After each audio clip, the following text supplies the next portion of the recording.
اللہ ہی اللہ کیا کرو، دکھ نہ کسی کو دیا کرو، جو دنیا کا مالک ہے نام اسی کا لیا کرو۔ السلام علیکم ورحمۃ اللہ وبرکاتہ۔ ناظرین، استقبال ہے، سواگت ہے آپ کا viral news live studio Jalgaon, Maharashtra, India میں۔ میں آپ کا میزبان مفتی محمد ہارون ندوی۔ آئیے انٹرنیشنل ٹاپ 5 نیوز، دنیا کی 5 بڑی خاص اہم خبروں پر نظر ڈالتے ہیں۔ لیکن سب سے پہلے میں اپیل کروں گا کہ جو ساتھی نئے ہیں اور ابھی تک اس بے باک سچے چینل سے جڑے نہیں ہیں، اگر آپ چاہتے ہو کہ آپ کو ملک بھارت کی اور پوری دنیا کی صحیح اور سچی خبریں دیکھنے اور سننے کو ملے تو پھر آپ اس چینل سے جڑ جائیے۔ سبسکرائب کر لیجئے ہمارے اس چینل کو، بیل آئیکن گھنٹی کے بٹن کو بھی دبا دیجئے تاکہ ہماری ہر ویڈیو، ہر خبر آپ کو آپ کے موبائل پر مل سکے۔ اور ہاں ناظرین، ہم ہر روز ایک اپیل کرتے ہیں کہ پلیز یہ ایک پرائیویٹ چینل ہے اور چینل چلانے کے لیے پوری ایک ٹیم کام کرتی ہے، بڑا روپیہ پیسہ خرچ ہوتا ہے۔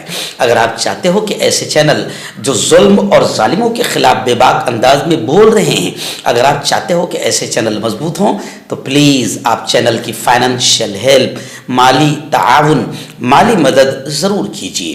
اسکرین پر آپ نظر ڈالیں، ہمارے چینل کا بینک اکاؤنٹ نمبر بھی دیا گیا ہے، اور اگر آپ آن لائن پیسہ بھیج کر مدد کرنا چاہتے ہیں تو گوگل پے، فون پے اور پے ٹی ایم تینوں کا ایک ہی نمبر ہے 9637541786۔ اللہ نے جو بھی آپ کو طاقت دی ہے اس اعتبار سے ہر دن یا ہفتے یا مہینے میں ایک بار ہی صحیح 200، 500، 1000 جو بھی آپ چینل کی مدد کر سکتے ہیں مدد کیجئے، چینل کو مضبوط کیجئے، ہمارا ساتھ دیجئے۔ ناظرین، پہلی بڑی خبر اس وقت میری نگاہوں کے سامنے آ رہی ہے شام۔ جی ہاں، شام یہ بھی بڑی پاک زمین ہے۔ وہاں سے میں سمجھتا ہوں کہ آج اچھی خبر آ رہی ہے کہ وہاں جو صدر ہے شام کا، بشار الاسد، ہزاروں اہل ایمان کا قاتل، خبر آ رہی ہے کہ اب بشار الاسد کے محل پر باغیوں نے، یعنی جو وہاں باغی ہے اس کی حکومت کے، انہوں نے بشار الاسد کے محل پر قبضہ کر کے اپنا پرچم لہرا دیا۔ شام کے علاقے حلب میں باغیوں نے حکومتی فورسز کو پسپا کر دیا، ہرا دیا۔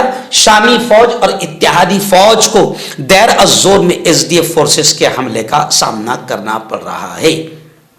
اب اقوام متحدہ یہ کہہ رہی ہے کہ شام میں چند دنوں میں 50,000 افراد بے گھر ہوئے ہیں۔ خیر، شام کے علاقے حلب میں مسلح باغیوں نے حکومتی سیکورٹی فورسز کو شکست دے کر ہرا کر پورے علاقے کا کنٹرول اپنے ہاتھوں میں لے لیا ہے اور شام کے صدر بشار الاسد کے محل پر قبضہ کر کے اپنا پرچم لہرا دیا ہے۔ اور اس معاملے کو لے کر اب امریکہ سمیت عالمی قوتوں اور مسلم ممالک نے بھی کشیدگی کہ فوری خاتمے پر زور دیا ہے، جبکہ اقوام متحدہ کی سلامتی کونسل کا ہنگامی اجلاس بھی بلا لیا گیا ہے۔ پڑوسی مسلم ممالک بھی جنگ بندی کے لیے سرگرم ہو گئے ہیں۔ اب میں یہ کہتا ہوں بہت اچھی بات ہے جو یہ ہو رہا ہے، لیکن کہ امن وہاں پر قائم ہو اس کے لیے فوری اقوام متحدہ کا اجلاس بھی بلا لیا گیا، امریکہ بھی ایکٹیو ہو گیا، مسلم ممالک بھی ایکٹیو ہو گیا، مگر یہ تمام بے شرم اور بے غیرت فلسطین میں جب اسرائیلی آتنکوادی گھس گئے تھے اور بچوں کا، معصوم بچوں کا قتل کر رہے تھے تو یہ اس وقت کیوں نہیں جاگے تھے؟ آج پورا غزہ، پورا فلسطین تباہ ہو گیا، مگر ابھی تک انہوں نے اسرائیلی آتنکوادیوں کو نہیں روکا۔ دوسری بڑی خبر آ رہی ہے امریکہ کے نئے پریزیڈنٹ ڈونلڈ ٹرمپ۔ جی ہاں، ظاہر بات ہے کہ اسرائیل کے ابائی ہے، ناپاک باپ جو ہے، ناجائز باپ جو ہے وہ امریکہ ہی ہے، جس کے بلبوتے پر، جس کے سپورٹ پر اسرائیل اتنا آتنکواد کا ننگا ناچ کھیلتا ہے۔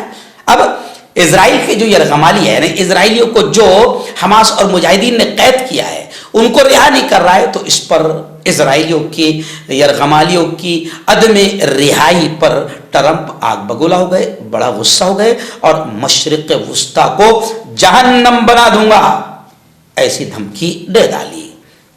غزہ میں 14 ماہ کے قید کے دوران 33 اسرائیلی یرغمالی ہلاک ہوئے ہیں۔ حماس کا یہ کہنا ہے کہ 33 اسرائیلی یرغمالی مرے ہیں۔ اب ٹرمپ جو ہے دھمکی دے رہا ہے کہ اگر اسرائیلیوں کو رہا نہیں کیا تو پورے علاقے کو جہنم بنا دوں گا، پورے علاقے کو تباہ کر دوں گا۔ ایسا ہی غصہ جب فلسطین کے معصوم بچے مارے جا رہے تھے، عورتوں کا قتل اور مرڈر اور قتل عام اسرائیل کر رہا تھا، تو انہوں نے ایسا غصہ اس وقت اسرائیل کے خلاف نہیں دکھایا۔ یعنی اسرائیل کو ننگا ناچ کرنے کی، قتل عام کرنے کی، معصوم بچوں کو گولیاں مارنے کی اجازت ہے، اور اگر اسرائیلی یرغمالی 33 مر رہے ہیں پورے 1.5 سال میں تو غصہ آ گیا، اور 50,000 عام سول سٹیزن فلسطین کے اسرائیلی آتنکوادیوں نے مار دیا، تب امریکہ کو غصہ نہیں آیا۔ حالانکہ میں آپ کو بتا دوں کہ ان اسرائیلی یرغمالیوں قیدیوں کی رہائی کے لیے اور انہیں زندہ واپس لانے کے لیے اسرائیلی فوج نے ان 14 مہینوں کے دوران بے شمار حملے کیے، تاہم چند لاشیں ہی ملی اور بمشکل 1-2 اسرائیلی چھڑوا سکے۔ جو اسرائیلی یرغمالی باضابطہ طور پر رہا ہوئے ہیں وہ حماس کے ساتھ جنگ بندی سے ہی چھڑوائے جا سکے ہیں۔ اسرائیل نے اس سلسلے میں جنگی ہتھیاروں کے علاوہ اپنے تمام جدید اوزار بشمول ڈرون، طیارے، سیٹلائٹس کا بھی استعمال کیا، لیکن کسی بھی طریقے سے وہ مجاہدین سے اپنے قیدیوں کو رہا نہیں کروا سکے۔ اس لیے اب نئے بنے ہوئے صدر ٹرمپ کو بڑا غصہ آ گیا اور اب وہ پورے علاقے کو جہنم بنانے کی دھمکی دے رہے ہیں۔ آئیے ناظرین، لبنان سے بڑی خبر آ رہی ہے۔ آپ جانتے ہیں کہ 8 دن پہلے اسرائیل اور لبنان میں جنگ بندی کا سیز فائر کا ایگریمنٹ معاہدہ ہوا تھا۔ اسی وقت میں نے کہا تھا کہ اسرائیل ناپاک جنس ہے، یہ کبھی بھی وعدے پورے نہیں کر سکتی، یہ کبھی بھی اپنے وعدوں پر قائم نہیں رہ سکتی، یہ اس کی فطرت میں ہے۔ آخر اسرائیل نے وعدہ خلافی کیا، جنگ بندی کے خلاف ورزی کی۔ گزشتہ کل اسرائیل نے لبنان پر بمباری کی جس میں 11 لوگوں کے شہید ہونے کی خبریں آ رہی ہے۔ امریکہ نے اسرائیل کی جانب سے لبنان میں جنگ بندی کے خلاف ورزی پر تشویش کا اظہار کیا۔ امریکہ صرف افسوس ظاہر کرتا ہے کہ اسرائیل جو میرا ناجائز بچہ ہے غلط کام کر رہا ہے، افسوس کرتا ہے، ہاں دوسروں کو آنکھیں دکھاتا ہے، دھمکی دیتا ہے، بمباری کرتا ہے۔ اگر امریکہ ہی ایمانداری کرے، مگر امریکہ سے کبھی ایمانداری کی امید نہیں کی جا سکتی۔ اب اسرائیل بمباری کر رہا ہے تو امریکہ کو افسوس ہو رہا ہے، اب لفظوں میں افسوس ہو رہا ہے، اندر تو خوشی ہو رہی ہوگی کیونکہ اب اس کی ہی ناجائز اولاد ہے۔ خیر، جنین میں اسرائیلی حملے ہوئے ہیں، جنین میں بھی، اور وہاں حماس کے 4 کارکن شہید ہوئے ہیں۔ یعنی اسرائیل لگاتار آتنکواد کا ننگا ناچ پورے علاقوں میں کھیل رہا ہے، مگر اسرائیلی آتنکوادیوں کو روکنے کے لیے کوئی بھی تیار نہیں ہے۔ ناظرین، بڑی خبر آ رہی ہے سعودی عرب سے، ریاض سے، راجدھانی سعودی عرب کے ریاض سے، کہ فرانسیسی صدر یعنی فرانس کے پریزیڈنٹ میکرون سعودی عرب پہنچ گئے، اور سعودی پہنچ کر انہوں نے ولی عہد محمد بن سلمان سے ملاقات کی۔ بتایا جا رہا ہے کہ ریاض کے قصر یمامہ پہنچنے پر سعودی ولی عہد شہزادہ محمد بن سلمان نے فرانس کے صدر کا پرتپاک ویلکم کیا، استقبال کیا۔ 2 طرفہ تعلقات یعنی فرانس اور عرب کے 2 طرفہ تعلقات پر تبادلہ خیال کیا گیا۔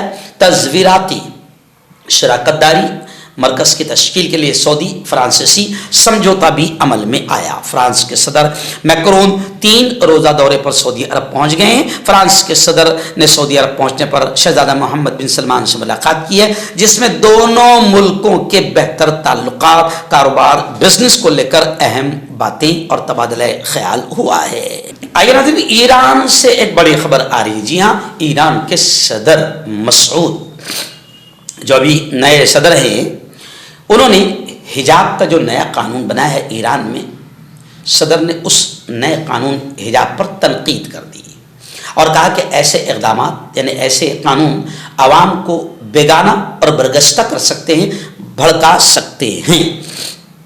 1979 کے اسلامی انقلاب کے بعد سے ایران میں خواتین کے لیے عوامی مقامات پر اپنا سر ڈھانپنا ضروری ہے، تاہم اب گھر سے باہر خواتین کی بڑی تعداد حجاب کے بغیر نظر آ رہی ہے۔ بالخصوص ستمبر 2022 میں مہسا امینی کی زیر حراست موت اور پھر مظاہرے شروع ہونے کے بعد سے انہیں لباس کے ضابطۂ اخلاق کی خلاف ورزی کے الزام میں گرفتار کیا گیا تھا۔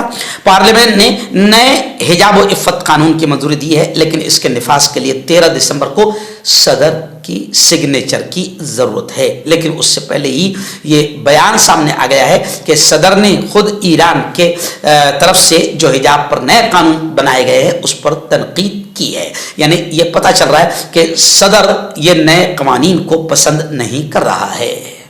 مردانہ طاقت حاصل کرے 72 گھنٹوں کے اندر، وہ بھی جڑی بوٹیوں دوارا. حکیم یعقوب خان سے کانٹیکٹ کریں جو کہ 75 سالوں سے حکمت کر رہے ہیں.